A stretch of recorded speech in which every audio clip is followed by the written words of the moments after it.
Hey Yogins, so welcome back. Today I wanted to just have a little chat, kind of a more casual discussion, check in, see how everybody's doing, let you know what's going on with me and what the future of the teaching and the community might look like.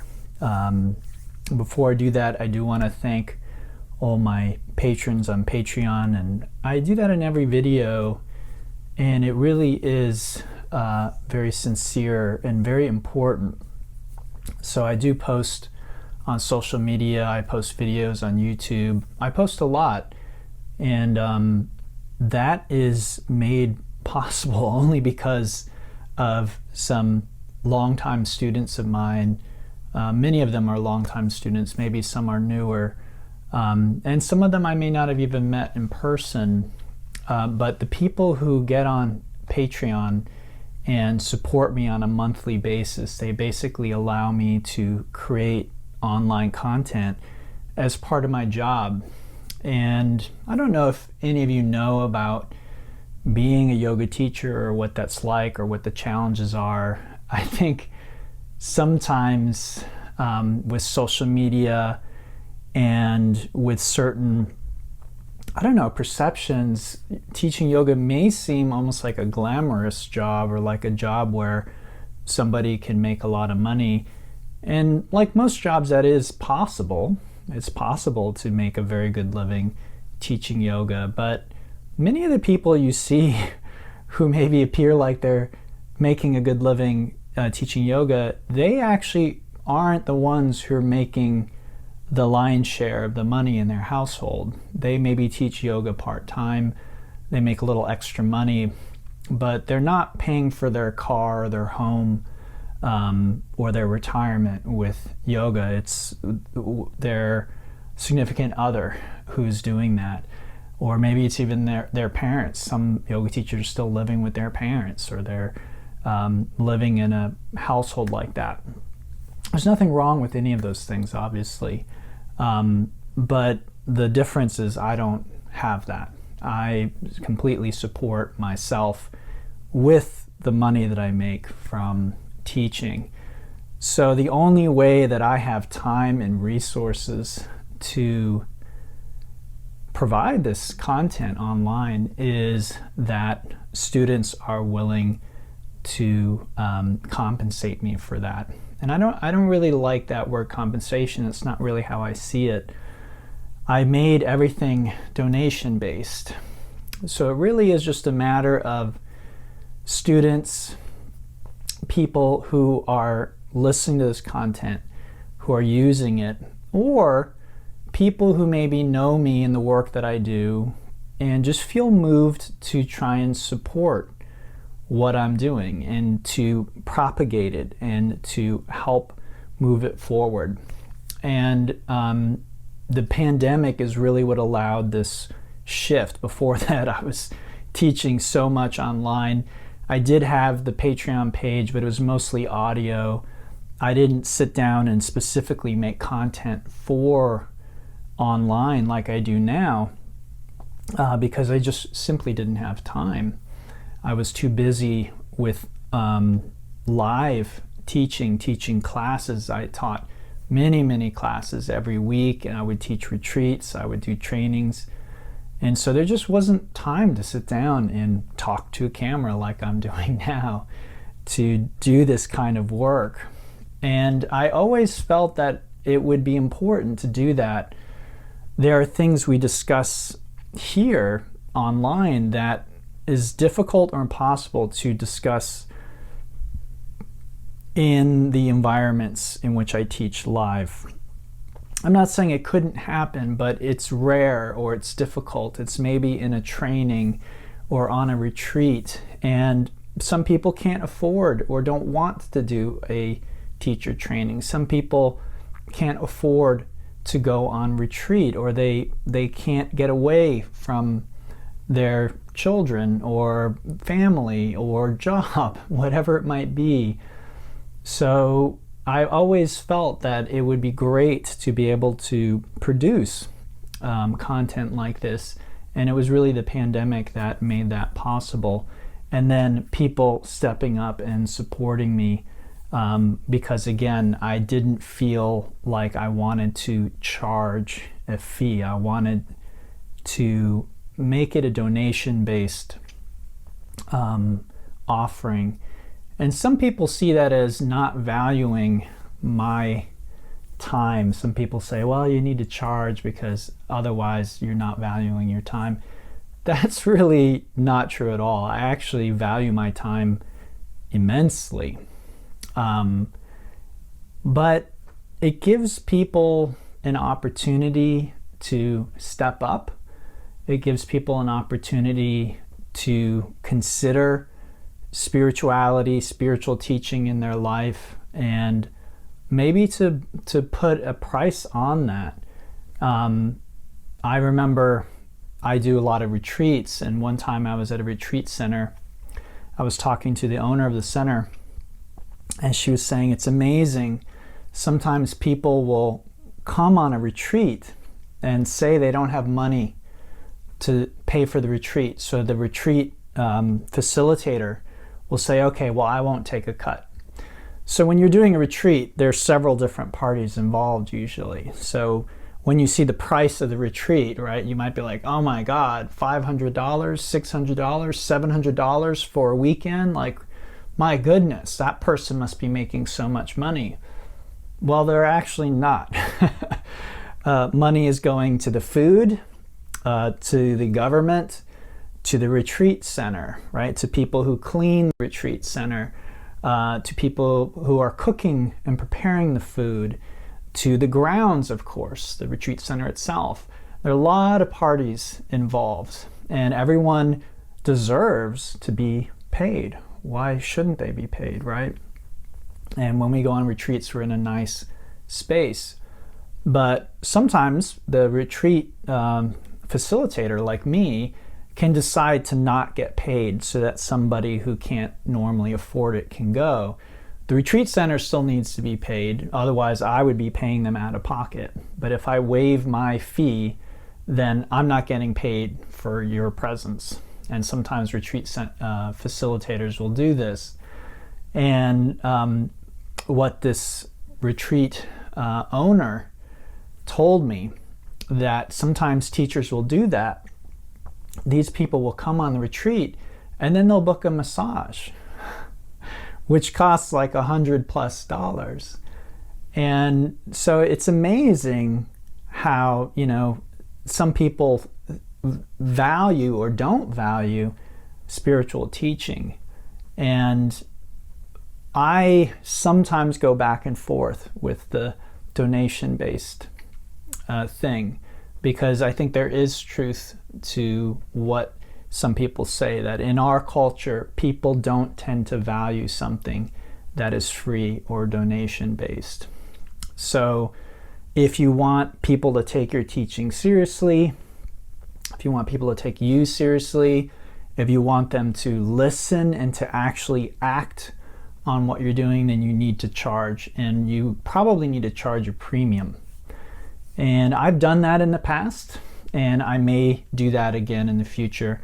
But for now, this feels right to me, just making everything donation-based. And I hope that I can continue to do that. I'd love to never have to go back to charging a fee again, except for when I'm being charged for something. So if I have a facility or something like that and they need to be paid, then I do want to be sure that they get paid and that I'm not actually paying to put on some event or something like that. If people are showing up, that they are contributing. But this goes back to this idea of Mahāpatha yoga being a community. And, you know, if you look at yoga in this country, and even in India, like many yoga schools are just named after an individual. And I didn't want to do that. I wanted a community. I don't feel like this teaching exists in a vacuum. Many people see Mahāpatha yoga as being me. And, you know, this is true of, again, in many spiritual traditions. The teacher is held up and they are viewed as the teaching itself or the most important element. And I understand, but this wasn't something that I wanted to create or be a part of, really.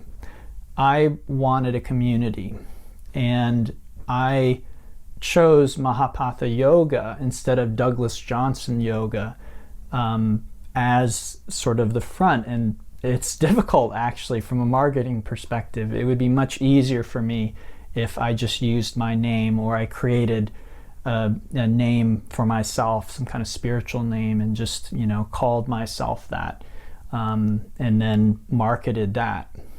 Mahāpatha yoga, some people have difficulty pronouncing it. They don't know what it means. It seems foreign. It's actually challenging, but this is the community that I wanted to create. I wanted to create a community. It's not just me. And again, this is just a recognition of fact. No teacher teaches in a vacuum. No teacher teaches without students, without people who are there to listen. And I learn as much from you as you might learn from me. It is definitely a interaction. Maybe the nature of the teaching, nature of what I learn is maybe different than what you learn from me, but there's definitely an interplay there that I think is really, really important.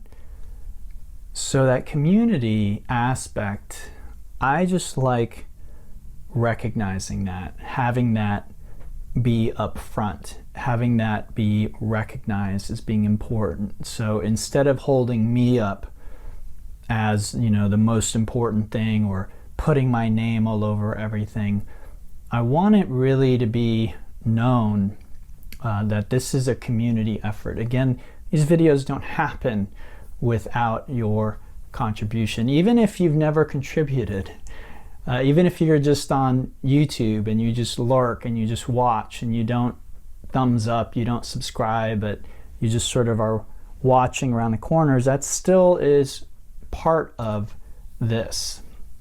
So again, my patrons, these are the people who make it possible financially for me to do this. On YouTube, of course, those of you who are watching, you help propagate and spread the word, especially when you give the thumbs up and you subscribe and you comment. Those things help spread the word. So again, I don't really want you to think like you're helping me personally. You are, but I really would prefer if you think about how something that has perhaps helped you can help someone else. So when you thumbs up, when you subscribe, when you comment, the way that YouTube works is this is factoring into an algorithm, and then those videos get pushed to more people and the word gets spread. And same with contributing. Rather than thinking of, oh, I'm paying Doug to make these videos on Patreon, think of it as I'm paying for someone else to have access to these teachings. And again, this is this idea of sort of paying it forward. If you want to think of it in terms of good karma or something along those lines, you can think of it that way. In the Vipassana tradition, I believe that's the way they structure their retreats, is basically you go, you don't pay anything, you go on the retreat, 10-day retreat, and then when you're done, if you choose to, you pay for the next person to go. And I really like that idea and that approach. So this is really, again, something that I'm trying to experiment with here, something that I'm trying to do here. So this has been an important aspect of what I'm doing since the beginning of the pandemic, and it's something, at least for now, I'm hoping to continue into 2022. But a lot of that depends on you and, again, people stepping up and contributing. I've definitely lost a lot of patrons over time. People cut back on their contributions, which is understandable. These are uncertain times, and so people, their financial situation may change. And also I understand people may engage more or less with the teaching, so they may feel more or less inspired to contribute. All right, so what's the future hold? Well, this year, as long as things don't get too bad with the pandemic and things don't shut down again, I have plans to help out with B-Yoga's teacher training this year. So they usually have a retreat that they do as the beginning of the training. I think it's like a week, and we go to the beach and stay in a house, and we do lots of yoga and have lectures and things like that. I'll also be doing my Yin Yoga teacher training this year. This is something many people have asked me about over the last couple of years. I didn't do it for the last couple of years because of the pandemic, but if everything goes as planned, then I'll be offering that this year, I believe in April, again as part of B-Yoga's teacher training. But you don't have to be part of that training to do the Yin module. So if you're interested in being trained in Yin Yoga, by all means come. And I've had students who don't have any interest in teaching take that module before, so that it can be something that if you're just interested in learning more about Yin, if you're interested in just having a weekend immersed in that, then that can be a good opportunity. A lot of people ask me about retreats. I'm not sure about the retreats yet. We'll see, but I trust that Spirit will move me, that I'll know when the time is right to start doing retreats again. Last year I started trying out some live events, kirtan, doing some yoga outdoors, and I may experiment a little more with that and see how attendance goes with that and how that feels before I do a full-on retreat. Retreats are a lot of work on my part. They're also expensive, and in the best of times it can be hard to fill a retreat and actually make enough money to make it worthwhile. So this can be, I think, doubly true now, where so many people have different ideas about what safety means, what they're comfortable doing, all of the above. And so these are considerations for me. And like I said, it's not so much a conscious deliberation. I don't sit down with a piece of paper and write out, well, here are the pros and cons for doing a retreat in 2022. It's just a feel thing, and that's how pretty much everything is for me with this teaching. I'm going on feel, what feels right, where Spirit feels like Spirit wants me to go. And that includes with these types of offerings. I'm sure you've seen over time what I've offered on Patreon and YouTube has shifted and changed, and so that's again part of this evolution. This brings me to another point, which is I can't always honor what it is that people want from me, either because of time constraints or also sometimes it's just inspiration. I try and work again in a zone where it is, I try and meet people's needs when I can, but I also need to feel that that's again where Spirit wants to move me, where my passion moves me. And sometimes it's just a matter of timing. So you may want me to discuss a certain topic, and I may not get around to it for a very long time because just other things are more pressing, or right now that topic doesn't feel fresh and vital to me, but it will another day. So again, this is just sort of the way that I work. I've always worked, and I think it serves me and it serves the community. So I'd love to hear if there's something you want to discuss or talk about or hear about. I have one student who asked for a talk on karma, and I will get around to that when the time is right, but I just have not had the time or the proper inspiration to tackle that rather large topic. But if there's something in particular you want to look at or discuss, let me know. And this brings me to another aspect that I want to discuss today, which is how do you engage with the community and with me as the teacher?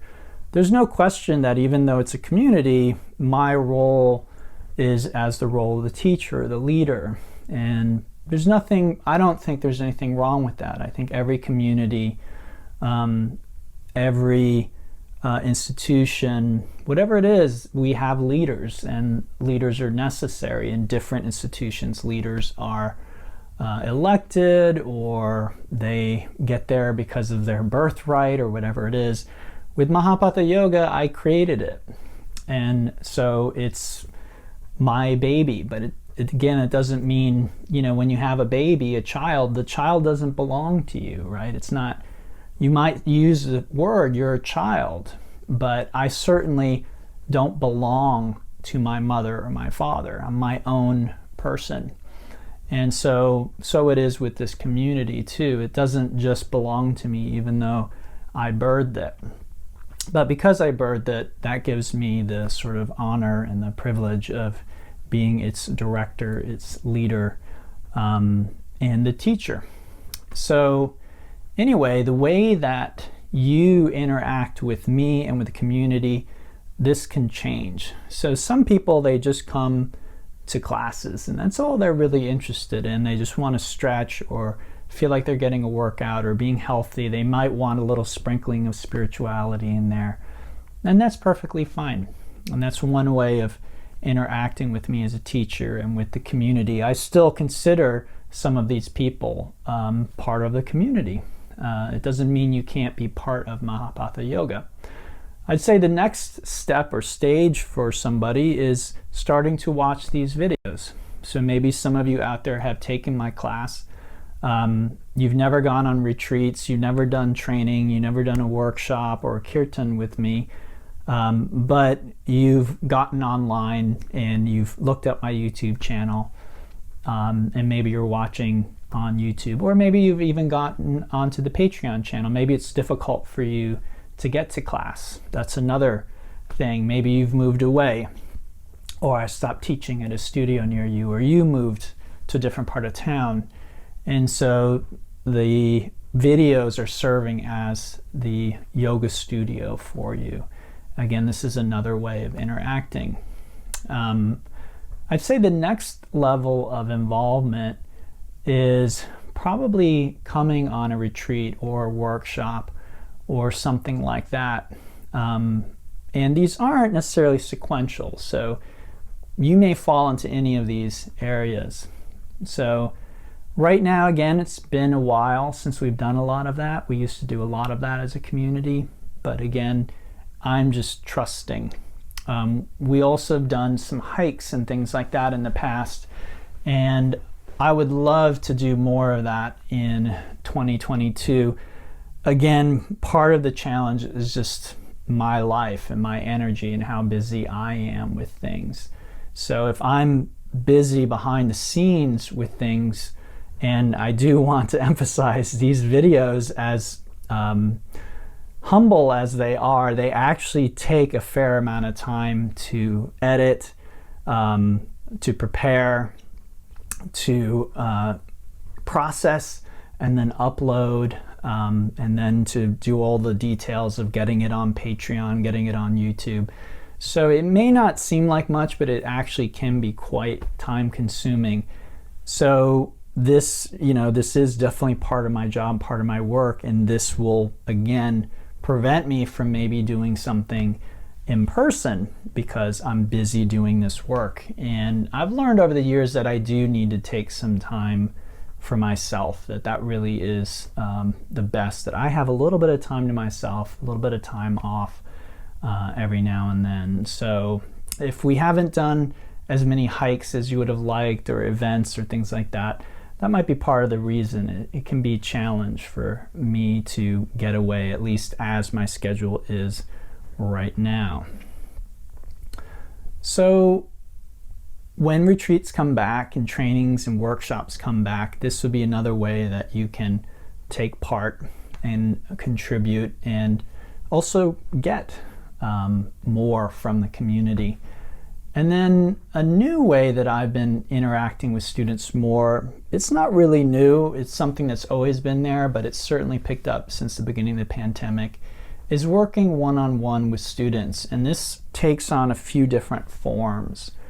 So one form is you have a specific question or a specific problem that's arisen for you, and then we basically discuss it or talk about it. This is kind of like a counseling session, and I've done this for individuals, I've done this for couples, I've done this for whole families, and it's pretty amazing at how powerful it actually is and how helpful it seems to be for people. I've gotten a lot of really great feedback from people. So this is something that you might consider one way of reaching out and getting in contact. And if you've got something going on, you know, we may be able to find a solution. It's amazing how powerful the truth is. And the teaching, again, the way I see it, it really is pointing to truth. So when we bring the truth into a situation, a conflict, a lot of times it can clear up a lot of problems, even problems that have been there for a long time.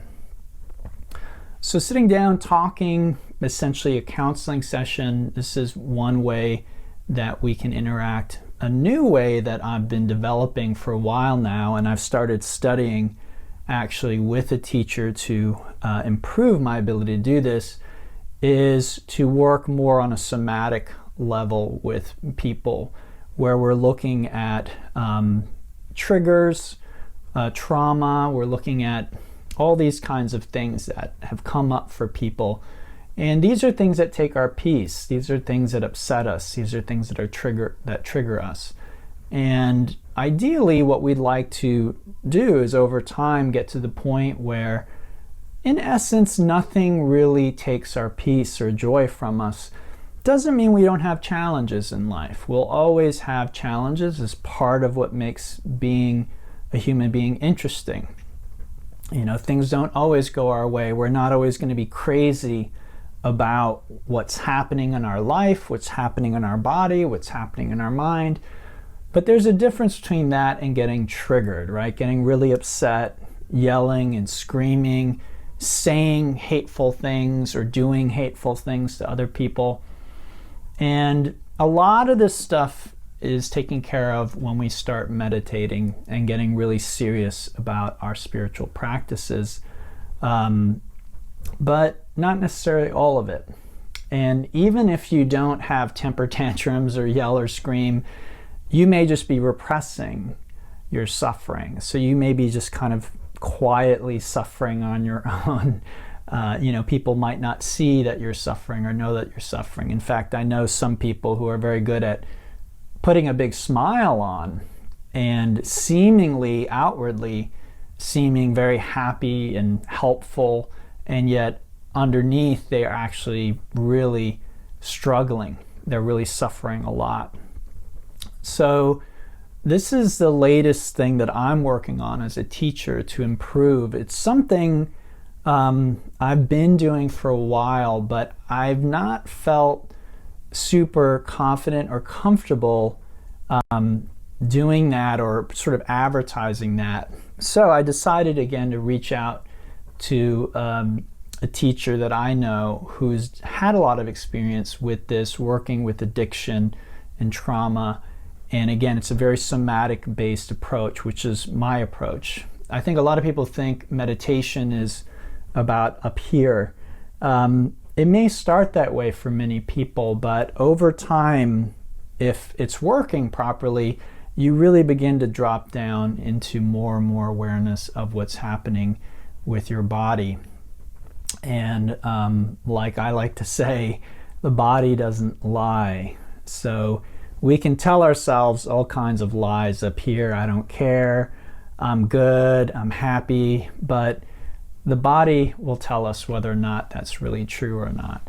So this work is all about listening to the body and mining things that may be unconscious and that are trapped in the body, usually from very young childhood before most of us had memory. So anyway, this is something that I plan to offer more in the future. Again, it's something I've done in a limited basis with students, and I'm in training, so I just want to refine that a little more before I offer that on a large scale.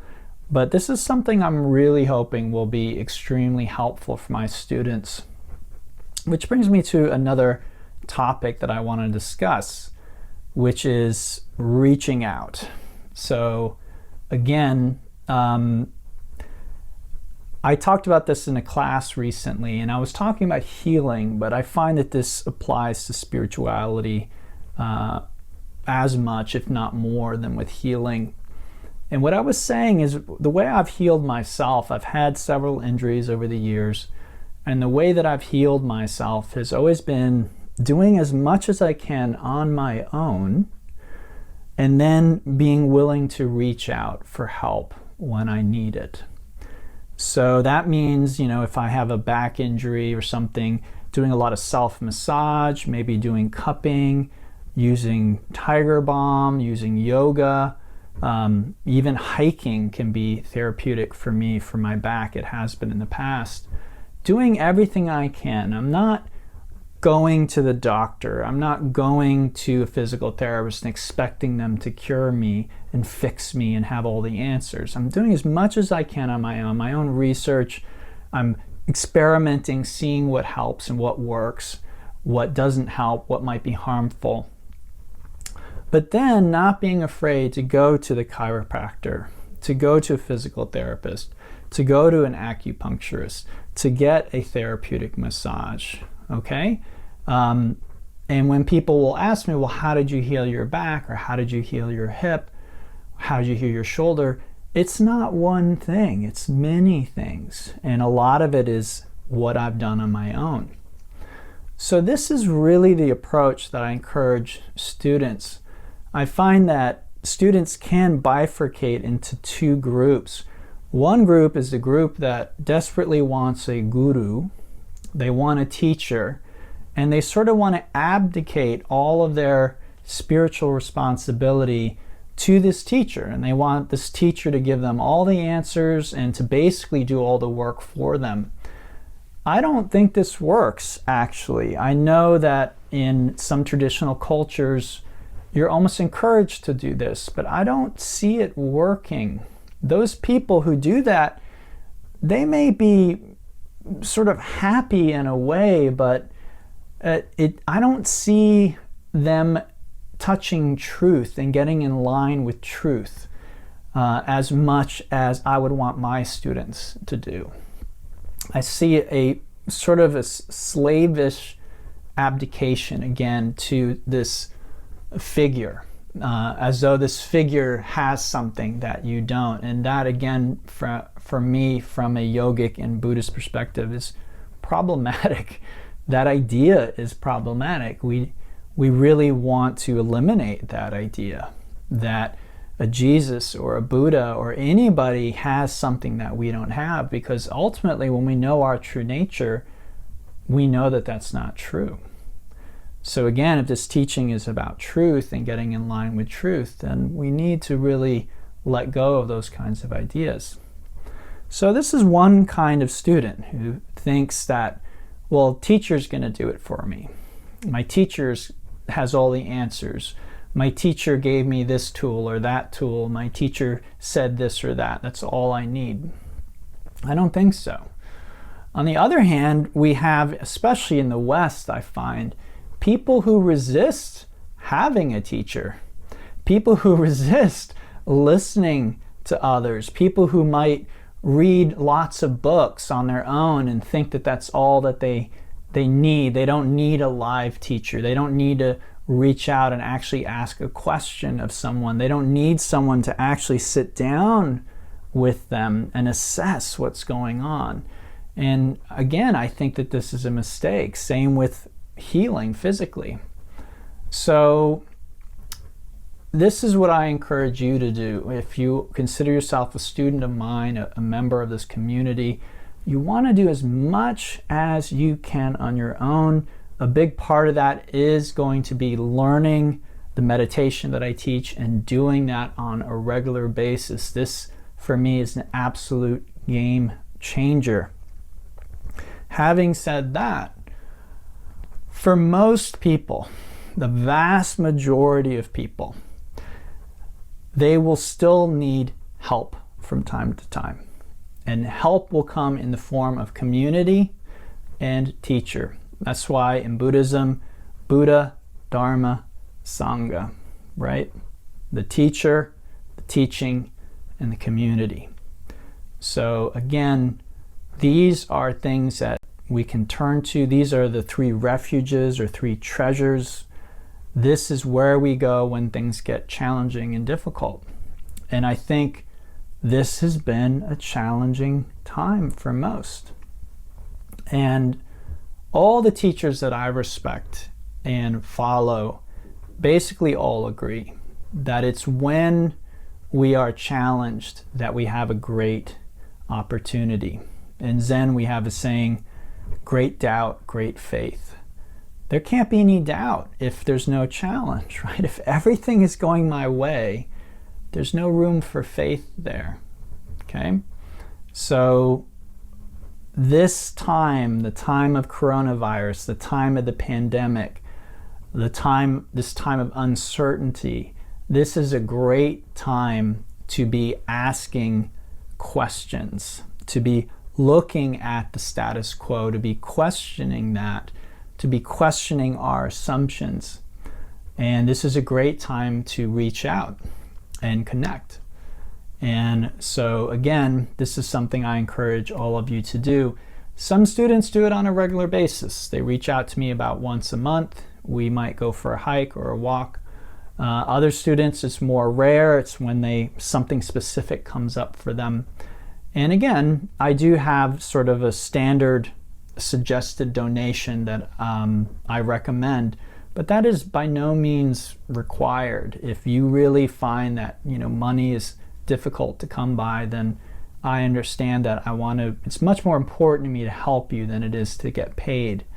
Having said that, remembering the story I gave earlier about the person going on the retreat and paying for the massage but not paying the teacher, this is an example where sometimes we, again, don't value something really of what it's worth because somebody says, oh, well, it's donation based. So we buy the latest Xbox, or we pay for, again, a massage or a vacation or whatever it is that we want. But then when it comes time, to pay for the spiritual counseling we got or whatever it is, we all of a sudden are like, well, I don't really have that much money. Or we may even have an expensive phone plan, right, where we're paying over $100 or more just to have unlimited data. I remember when I used to work in a coffee shop, some of my fellow employees there, I didn't have a phone or a smartphone or anything like that, and they would have these really nice expensive iPhones, and we worked at a coffee shop. We didn't make that much money, and they would talk about how they didn't have money, and then they would have a phone with an unlimited phone plan. Now maybe their parents were paying for that, but I think at least in some instances that wasn't the case. So again, what do we value? What do we think is important? Sometimes when we say I can't afford that, we need to look at what our priorities actually are. All right, everyone. So again, I'd love to hear from you. I'd love to see you in person, connect with you in person, but if that's not possible, I'd love to hear from you in the comments on Patreon, on YouTube. I'd love to hear a message from you, how you're doing. If there is any way that I can help support you in this time, I have limited resources, I have limited time. I may not be able to, that's completely possible. But generally what I do is support often in a different way. Again, I find that for many of my students, just sitting down for a conversation over a meal is helpful. Again, we can meet up for a Zoom call. You can come to an event. And again, we might have a conversation over a meal there. You can come to a class. I sometimes go out with food with students after class. So there are many opportunities to ask a question, to just be in the community, actually, maybe in a physical way or in a more involved way. And I encourage you to do that. I think that that is only helpful, really, in terms of our spiritual development. And again, I want to be here as available as I can to you moving forward. And if there are other ways I can think of or come up with to help support you in your practice and through yoga, I hope to do it. So reach out, let me know. In the meantime, everyone, I hope that you're well. I hope that you continue to practice. Again, doing as much as you can on your own is very important. But sometimes, again, it's that reaching out. It's coming to a class, coming to a retreat, having a conversation, having a Zoom call that actually inspires us to continue with our home practice and to continue asking questions and to continue looking at things. I would be very wary and careful, because I don't do this myself, be very wary or careful of ever assuming that like you're done and that you never need help anymore and you've got all the answers. Again, I still study with teachers, okay, and I do that so that I can bring more to the community. And like I said, I'm hoping in 2022 to be certified to work with you guys in this more somatic, deeper way. And I'll have more information coming out about that. But in the meantime, there's plenty we can do together, okay? So thank you for listening. I hope to see you soon, hopefully in person or maybe on a Zoom call or in a class. But happy 2022 and beyond.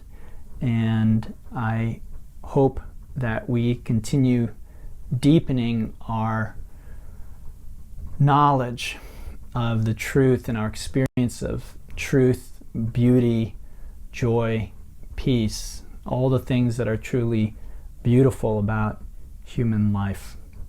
Until then, namaste and have a great day.